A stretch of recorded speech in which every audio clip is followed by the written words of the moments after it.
Pour toi, il n'y a pas de malheur que Dieu a préparé. There is no evil things that God has prepared for you. Ça. That's why I've always Toutes ces said this. mauvaises choses que nous voyons All the evil things that we see ne viennent pas de nous. does not come from C'est Him. pourquoi nous n'acceptons pas. That's why we do not accept it. Parce que comment ça a été? No matter how your past was, Comment ça a été? no matter how you are, why it's up, Ce n'est pas ça qui fait ton demain. that's not what's going to make your Ton future. demain, c'est un autre temps. Your future is another time. Shalom bien-aimés, je nous salue partout que vous êtes tentés de suivre cet enseignement. Écoutez, nous sommes là pour partager avec vous la grâce que Dieu nous a donnée sur la connaissance de la bonne nouvelle, de l'abondance de la grâce. Alors, la raison pour laquelle nous le partageons avec vous, pour que vous soyez édifiés, instruits, enseignés, pour votre maturité et pour votre vie chrétienne ici sur la terre. Alors aujourd'hui, nous allons parler sur la préoccupation du diable. La préoccupation du malin. Alors, pour notre information, vous le savez que le diable n'a pas été créé diable. Dieu n'a pas créé le diable. Dieu a créé Lucifer. Lucifer, c'est un ange. Comme vous le savez, l'ange, c'est une créature qui a été créée par Dieu. Dieu a créé l'ange Lucifer. Et Lucifer était un ange dans une classe élevée. Pour votre information, les anges sont dans des classes différentes.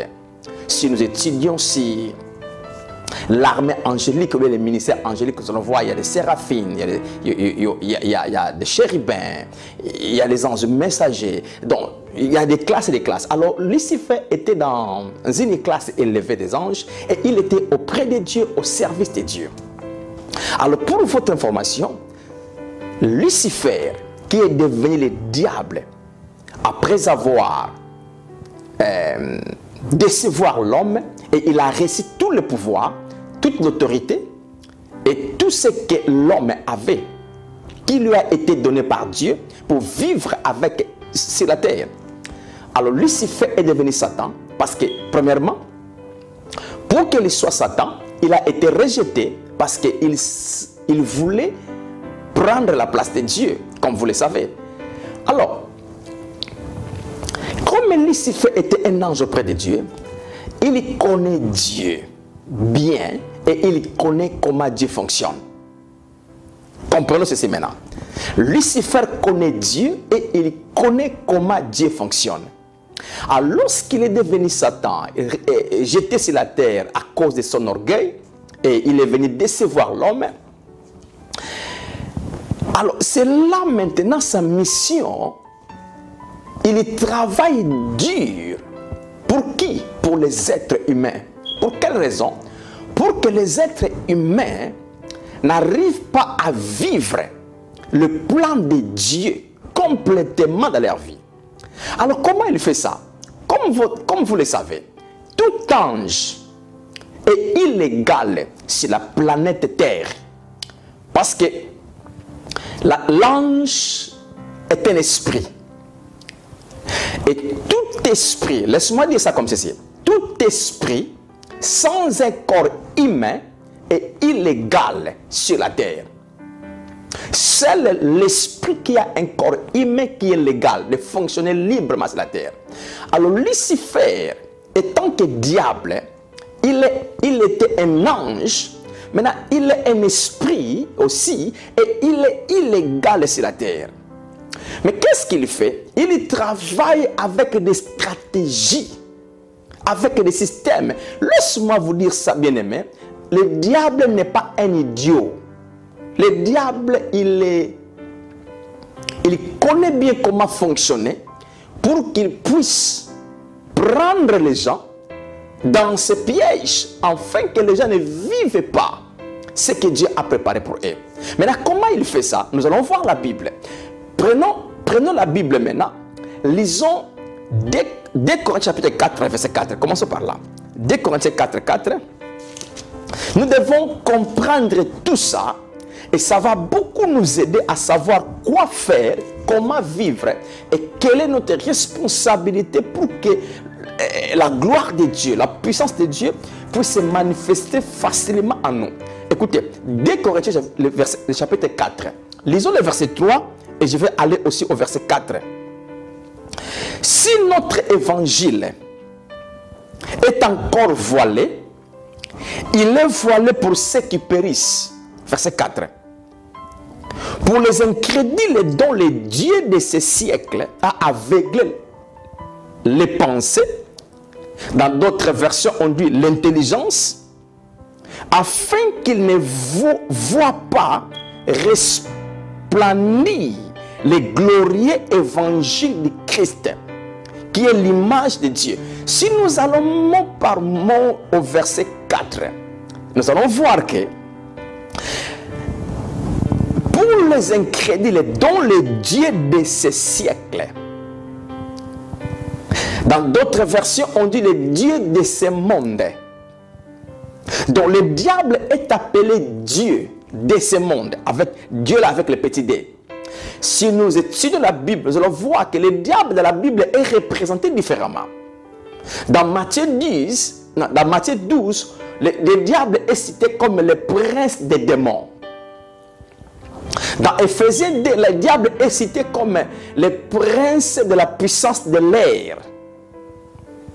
Si nous allons dans Révélation, on dit que le diable c'est l'ancien serpent. Donc vous allez voir que le diable est en train de fonctionner dans une position pour qu'il puisse diriger le monde dans sa façon. Mais comment il fait que beaucoup de gens n'arrivent pas à contempler le merveille de Dieu? La première raison, c'est ça, le travail dur qu'il fait chaque fois. Qu'est-ce qu'il fait? Verset 4. Il aveugle l'intelligence des gens. Pour quelle raison? Afin qu'ils ne voient pas resplendir le glorieux évangile de Christ. Ça, c'est vraiment capital. Le diable est en train d'aveugler l'intelligence des gens. Le diable est en train d'empêcher les gens de ne pas comprendre dans leur intelligence qu'est-ce que l'évangile dit. Lorsque nous parlons de l'évangile du Christ, c'est quoi? C'est simplement tout ce que Christ a fait gratuitement pour l'humanité toute entière. C'est ça l'évangile. Le mot évangile, c'est la bonne nouvelle. Donc Christ est mort pour nous. Christ a donné son sang pour nous. Christ a souffert pour nous. Christ nous a bénis. Christ est resté pour nous. Donc tout ce que Christ a fait pour notre bien, pour notre bénéfice, c'est ça l'évangile explique. Car l'évangile tourne autour de Christ. L'évangile c'est christocentrique. Donc ça parle que de ce que Christ a fait pour nous, nous sommes les victorieux. Non pas parce que nous combattons, mais c'est parce que Christ a combattu pour nous et nous a de la victoire. Nous sommes puissants sur la terre, non pas parce que nous sommes forts dans quelques coins, mais c'est parce que Christ nous a donné sa puissance. Et nous allons voir que l'évangile qui explique aux gens que Dieu vous aime inconditionnellement, Dieu est en vous, Dieu vous a béni, Dieu vous a délivré, Dieu vous a pardonné tous les péchés, Dieu vous a fait comme lui-même est. C'est ça ce que l'évangile explique. Mais le diable sait que lorsque les gens arrivent à accepter l'évangile, à connaître l'évangile, les gens vont être forts et puissants et le diable ne saura plus les corrompre. La raison, le moyen qu'il fonctionne dur avec, c'est le moyen d'empêcher les gens de ne pas comprendre et de ne pas connaître qu'est-ce que Dieu a fait par Jésus. Maintenant, qu'est-ce qu'il fait? Je vais aller avec vous dans l'autre verset, nous allons comprendre. Mais nous allons premièrement voir que là, on parle que le diable aveugle l'intelligence. Quand on parle d'aveugle, c'est quoi? L'aveugle, c'est celui qui ne voit pas. C'est celui qui ne peut rien faire. Donc, il ne peut pas voir, il ne peut pas contempler. Donc, le travail du diable, c'est aveugler l'intelligence. Donc, c'est couvrir la compréhension des gens sur ce que Dieu a fait pour nous par Jésus. Ça, c'est le moyen que le diable est en train de travailler dur. Maintenant, comment il fait? Soit il amène les gens à être ignorants sur les choses de Christ, soit il amène les gens à mixer, à ne pas avoir la connaissance de l'évangile stable. Que les gens puissent avoir la connaissance mélangée. Parce qu'il sait que lorsqu'on est ignorant, lorsqu'on ne connaît pas, ou bien lorsqu'on connaît des faussetés, la gloire de Dieu est là, mais la gloire de Dieu ne se manifestera pas dans la vie de l'homme. Parce que pour que l'homme soit libre, parce que l'homme a été libéré, nous pouvons lire beaucoup de versets. La Bible dit que nous ne sommes plus esclaves, mais nous sommes libres. Dieu nous a délivrés de la puissance des ténèbres et nous a transportés dans le royaume des fils de son amour. Nous sommes libres, délivrés. Mais le diable ne voulait pas que les gens sachent que vous êtes libres.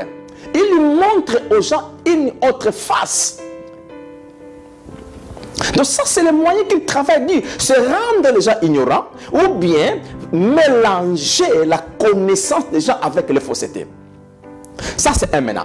Alors, au deuxième verset. Je suis toujours à 2 Corinthiens. Maintenant, je vais retourner au chapitre 3. 2 Corinthiens, chapitre 3. Je vais lire le verset 14 et le verset 15. 2 Corinthiens 3, verset 14.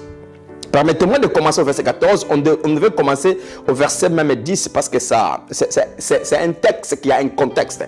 Mais laisse-moi commencer au verset 14. Mais ils se sont endurcis. Non, commençons au verset 13.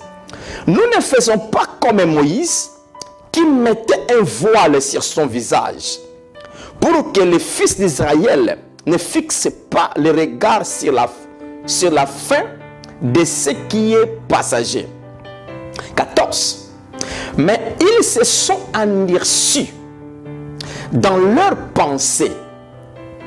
Dans d'autres versions, on dit ils se sont aveuglés dans leur cœur.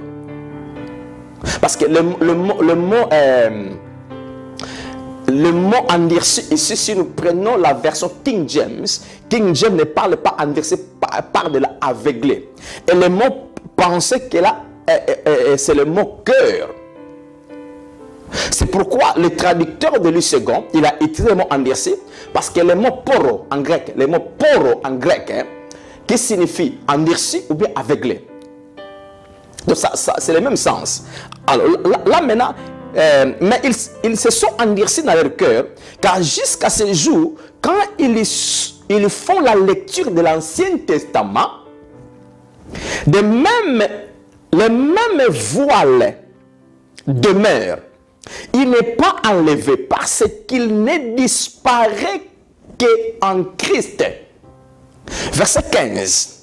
Jusqu'à ce jour, quand on lit Moïse, il y a un voile sur leur cœur. Verset 16. Mais lorsqu'on se tourne vers le Seigneur, le voile est enlevé. Ça, c'est complètement clair. Parce que nous avons la Bible, n'est-ce pas? Deux parties dans la Bible. L'Ancien Testament et le Nouveau Testament. C'est deux alliances différentes. C'est deux dispensations différentes. Des régimes différents. Alors, nous allons voir que Paul, qui était un juif, qui avait une grande connaissance sur la loi mosaïque, donc il savait combien la loi était imbibée dans les juifs. Lui-même aussi, il était un homme de la loi, mais qui a été appelé par Jésus comme un vase que Jésus avait besoin pour utiliser, amener l'évangile aux païens, même aussi aux juifs. Alors, Paul dit que l'Ancien Testament, lorsque nous le lisons, on se met un voile sur notre cœur. Il parle du cœur. Parce que pourquoi le cœur? Parce que tout provient du cœur.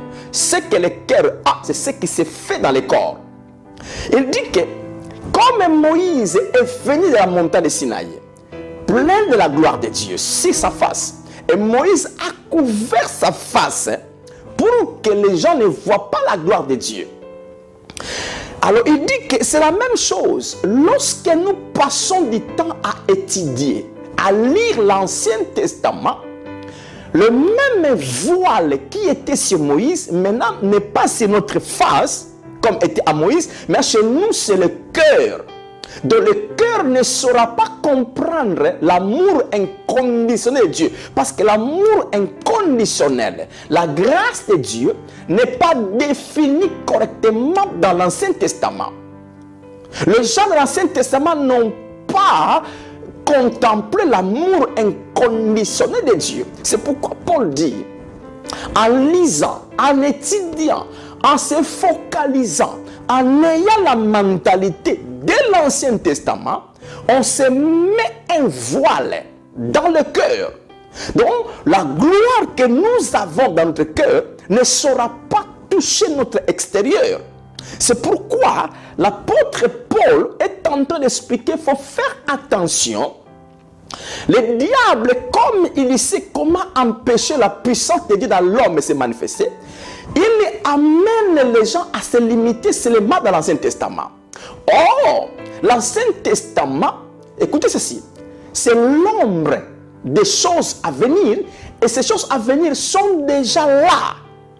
On n'a plus besoin de l'ombre, parce que l'ombre était seulement un pédagogue, un moyen pour nous amener vers Christ. Lorsque Christ est venu, il a accompli la volonté de Dieu. On n'a plus besoin du pédagogue. On n'a plus besoin de ce moyen-là, cette ombre-là. Parce que si nous nous limitons dans l'ombre, nous ne vivrons pas la réalité des choses. Un exemple.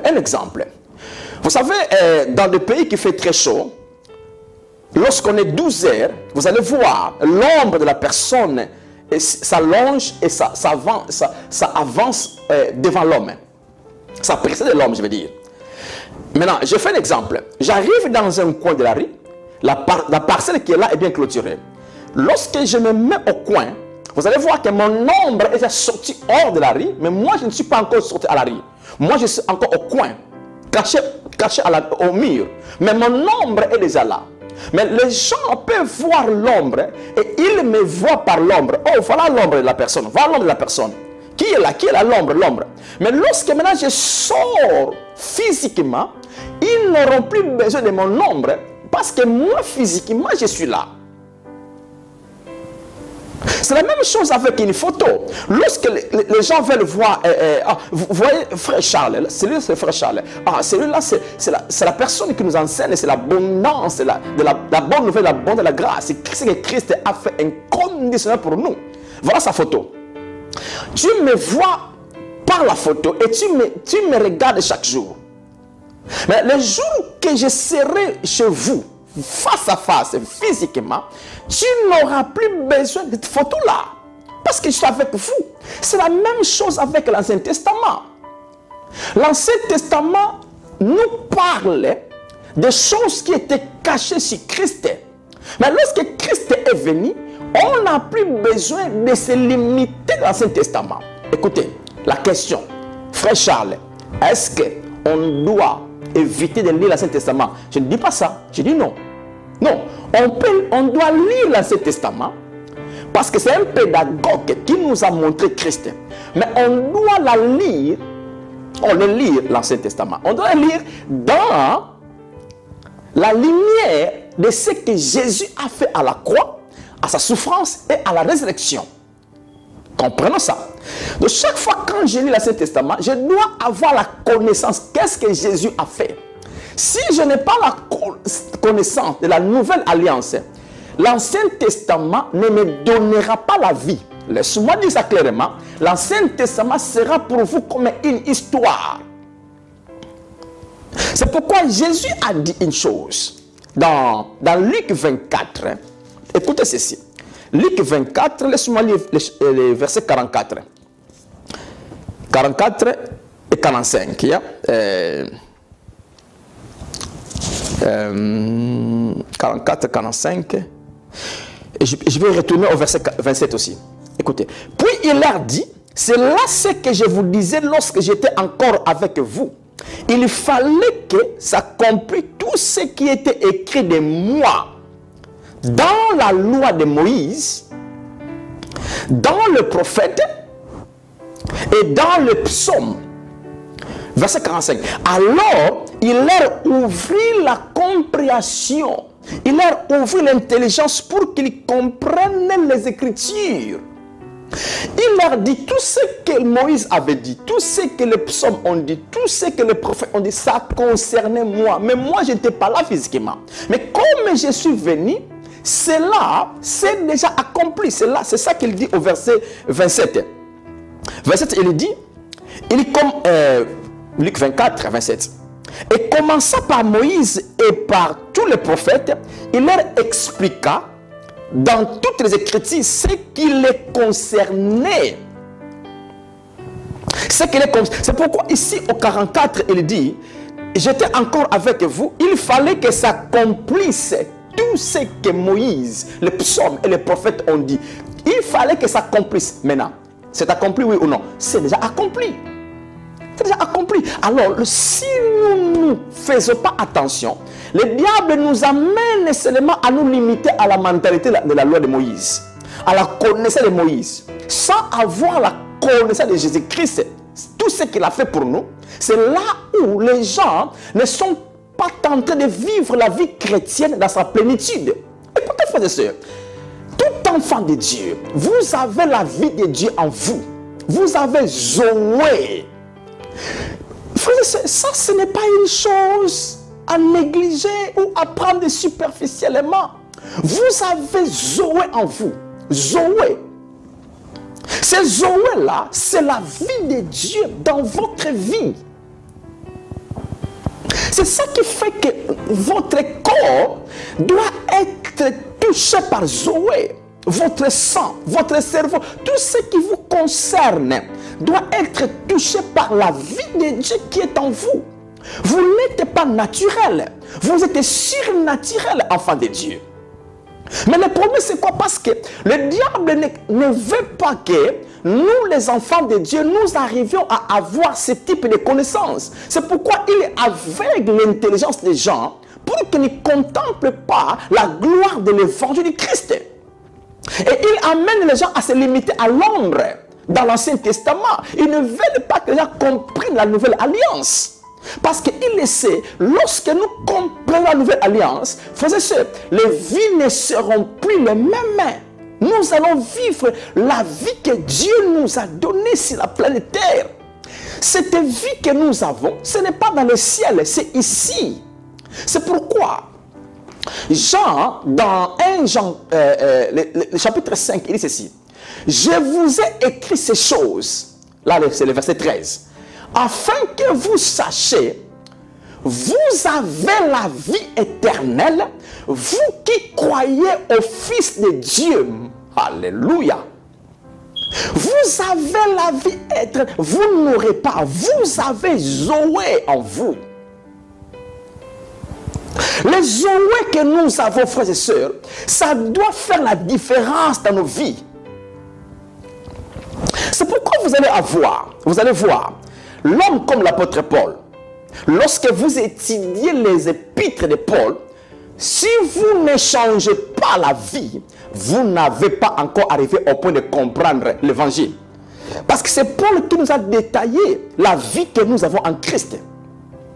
L'homme comme Paul avait la mentalité que j'ai la vie de Dieu en moi. Prenons l'exemple. Un jour, il était mordu par un vipère. Vous connaissez l'histoire. Si vous étudiez la Bible, Paul n'a pas prié, Paul n'a pas confessé une chose. Qu'est-ce que la Bible dit? Il a secoué la mer.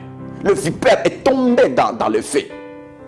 Mais les gens qui étaient avec lui ont commencé à murmurer, à dire que cet homme ici, c'est un meurtrier. Si la loi ne l'a pas tué, l'État ne l'a pas tué, l'eau ne l'a pas tué, alors la mort continue à le suivre. Ils attendaient que Paul meure. Mais après quelques temps, après quelques heures, il était en vie. Il change le langage en disant, celui-ci c'est un Dieu. Waouh!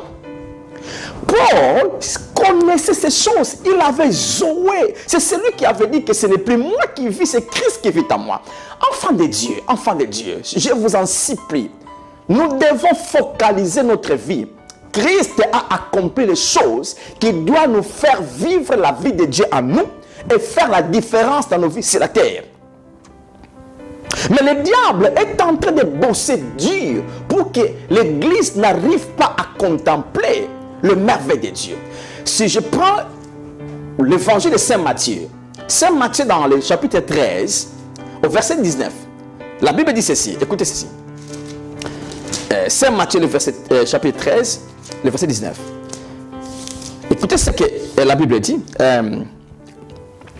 Lorsqu'un homme écoute la parole du royaume et ne la comprend pas, le malin vient et enlève ce qui a été semé dans son cœur. C'est celui qui a reçu la parole, la semence le long du chemin. Le malin vient et enlève. Pourquoi? Parce que le malin sait, plus la semence de la bonne nouvelle entre dans vos cœurs, entre, la semence elle-même, de la bonne nouvelle elle-même, va commencer à produire, va commencer à donner des effets, les fruits. C'est pourquoi, écoutez, nous devons donner tout notre temps à étudier ce que Christ a déjà fait pour nous. Les choses que Christ fera, non, les choses que Christ a fait, ce ne se fera pas au futur. C'est déjà accompli et il a fini son travail. Il l'a fait une fois pour toutes et il est assis dans le trône de gloire. Maintenant, c'est à vous et moi de connaître cela et de le croire et de changer la façon de penser. C'est ça qui fera que la vie que nous avons, le Zoé, va se manifester. Parce que le diable ne veut pas que l'Église arrive à ce point-là. Écoutez maintenant, écoutez ce que le diable fait. Si le diable n'arrive pas à arrêter que l'évangile de la bonne nouvelle de la grâce soit annoncé, qu'est-ce qu'il fait? Comme il ne peut pas l'arrêter, qu'est-ce qu'il fait? Il est perverti. Il est tenté de la corrompre. Donc, il fait le mélange.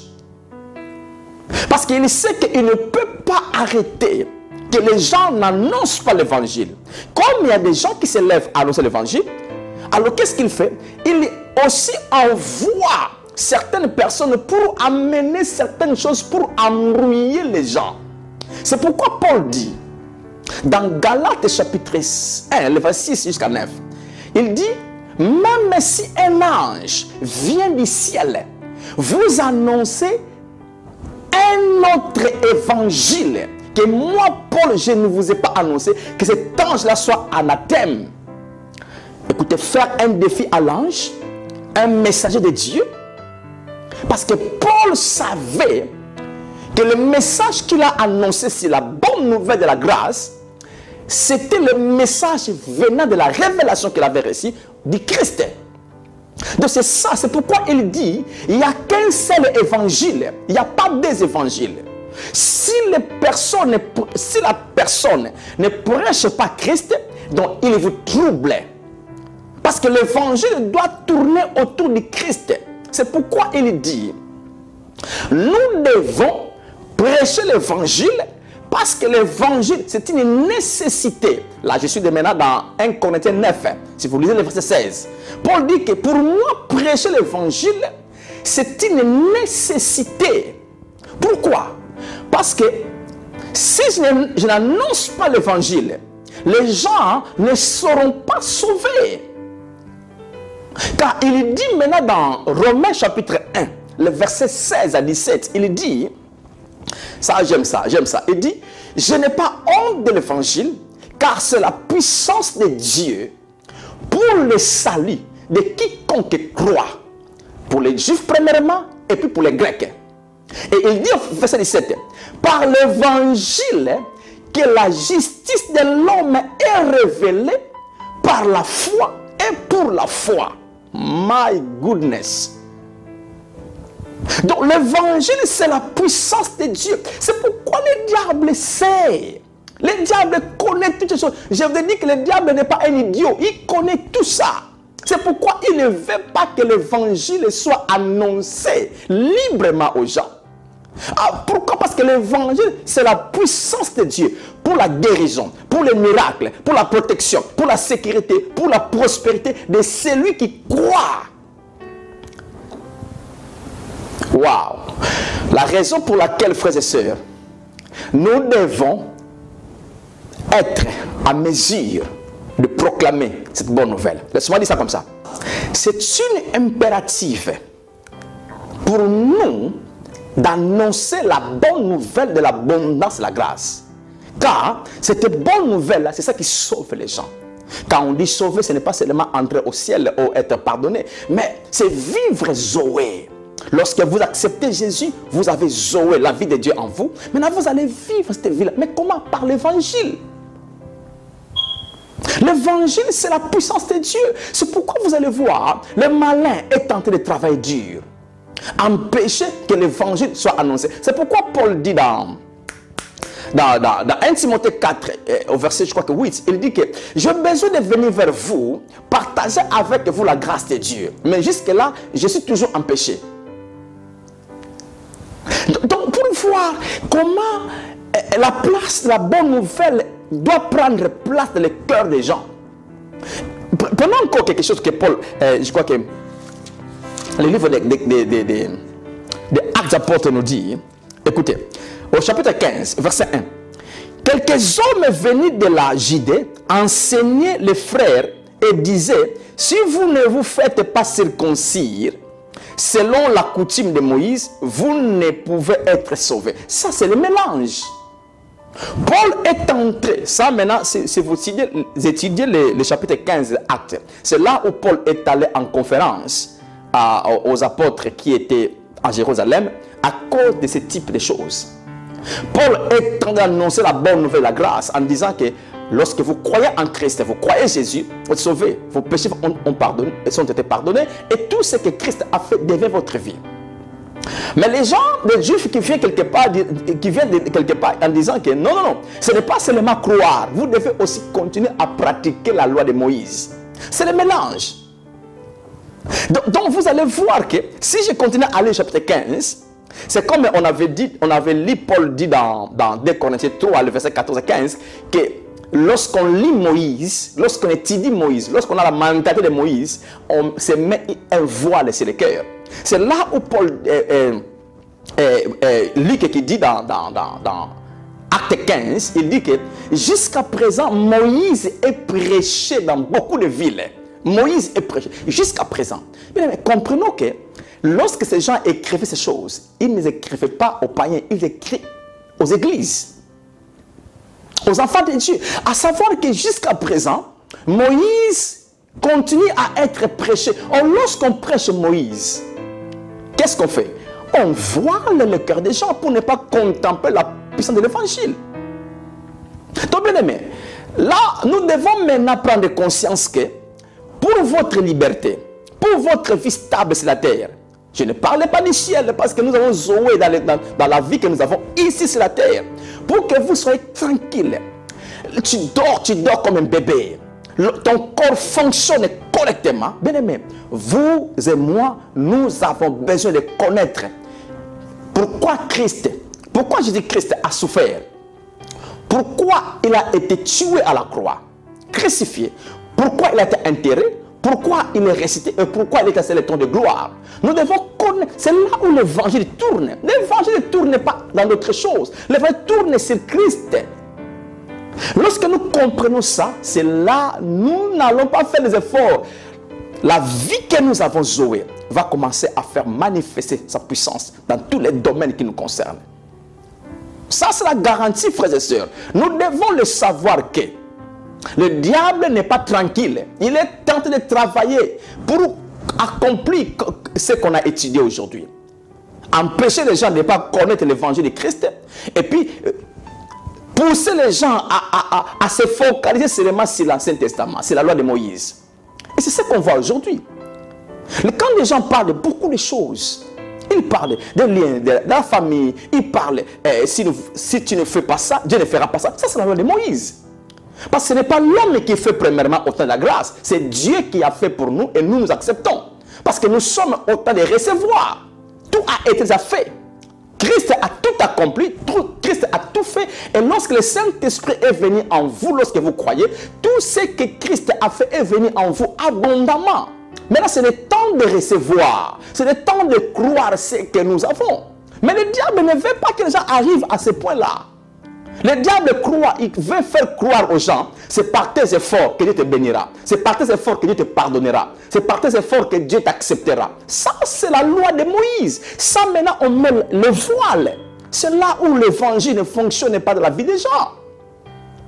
Donc, frères et sœurs, c'est pourquoi lorsque nous prions, nous devons briser cet esprit-là qui empêche que l'évangile soit annoncé.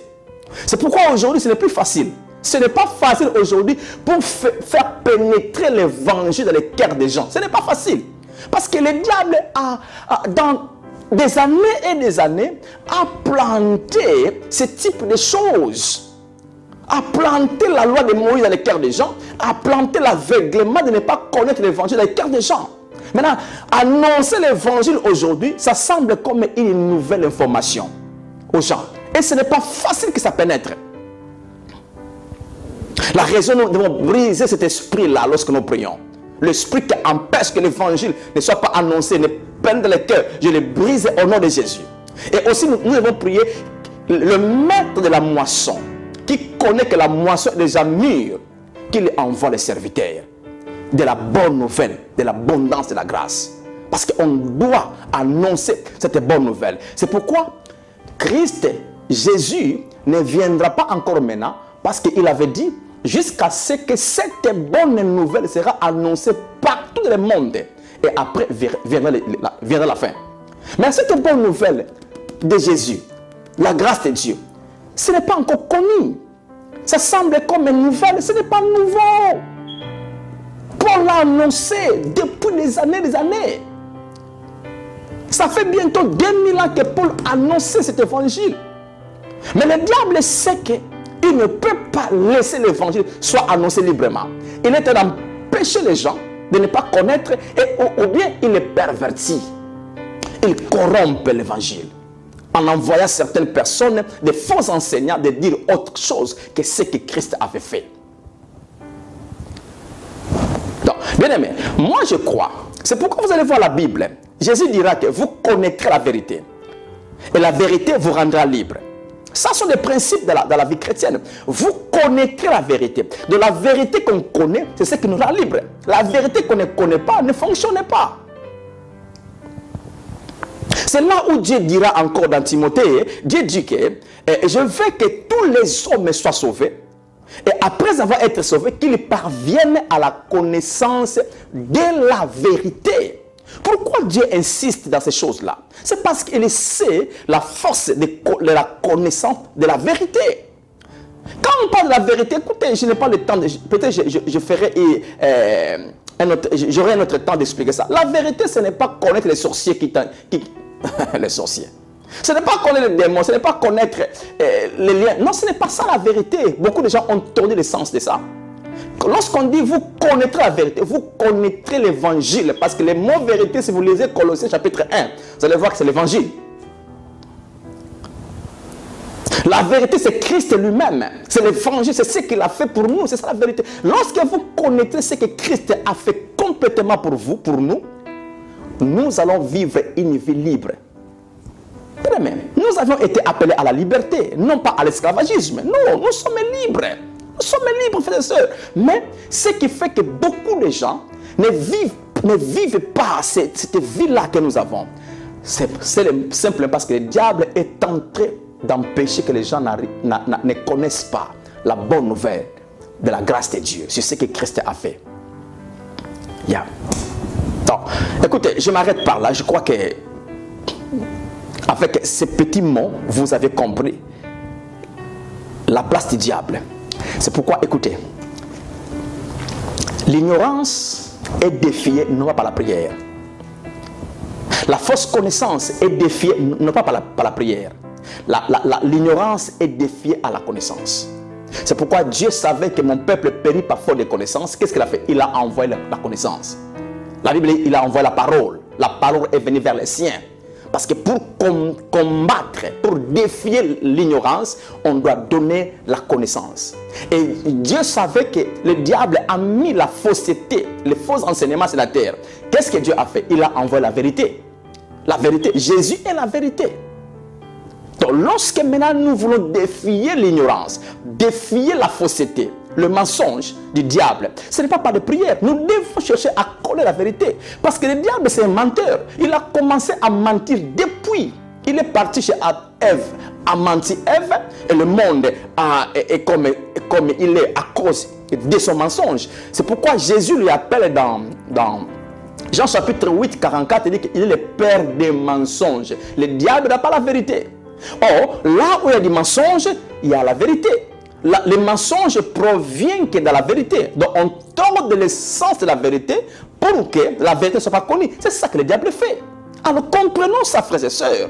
Comprenons ça. Quittons la classe de l'ignorance. Quittons la classe d'être aveuglé par le diable.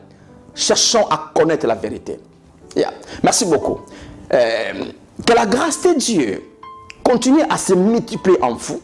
Le Saint-Esprit qui est en vous vous ouvre la compréhension de connaître ce que Jésus a déjà fait pour vous et ce que vous avez en vous déjà. Que le Saint-Esprit ouvre les portes, que vous trouviez là où vous devez être pour recevoir la vérité de l'Évangile. Merci beaucoup. À la prochaine. Ok, merci. Au revoir. Bye bye. Bien-aimés, nous sommes certains que vous avez été bénis par ce message et nous vous disons merci de tout cœur pour votre connexion à l'émission La Vie en Abondance. Nous vous invitons à vous joindre à nous chaque jeudi de 18h à 20h et chaque dimanche 11h à 13h30. Si vous avez besoin de la prière, n'hésitez pas de nous joindre à cette adresse 75 King Street, Dudley, DY2 8 QB.